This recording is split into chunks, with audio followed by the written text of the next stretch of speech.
بسم اللہ الرحمن الرحیم۔ السلام علیکم۔ جب تک انسان دوسرے کی جگہ کھڑا ہو کر نہ سوچے تب تک اس کو اصل بات سمجھ نہیں آتی۔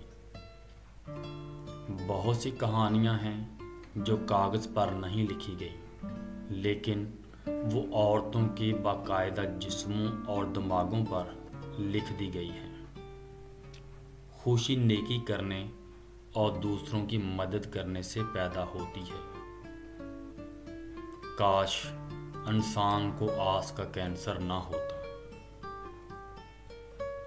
چھوٹے کام کو اچھی طرح سے مکمل کرنا بہتر ہے بجائے ایک بڑے نامکمل کام کرنے سے۔ اپنے خیالات کو سنبھالو، آپ ان کے ساتھ جو چاہیں کر سکتے ہیں۔ غربت دولت کے کم ہونے سے نہیں بلکہ خواہشات کے بڑھنے سے آتی ہے۔ محبت ایک شدید ذہنی بیماری ہے۔ ہم تھوڑی بہت زندگی خود اپنے لیے جی پاتے ہیں، زیادہ تر زندگی تو دوسروں کا برم رکھنے میں ہی گزر جاتی ہے۔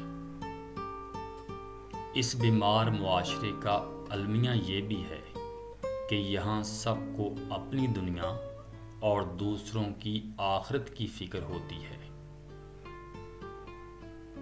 انسان کے وسیع سمندر میں ہر انسان ایک جزیرے کی طرح تنہا ہی ہے۔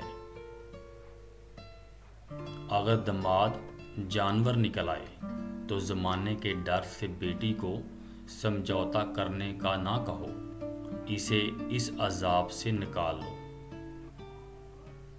ہم جو بھی شدت سے سوچتے ہیں وہ آنکھوں سے بھی دکھائی دینے لگتا ہے، کانوں سے بھی سنائی دینے لگتا ہے، اور اس کی بو بھی انسان سونگھ لیتا ہے۔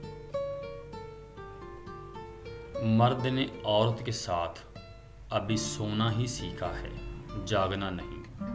اسی لیے مرد اور عورت کا رشتہ الجھن کا شکار رہتا ہے۔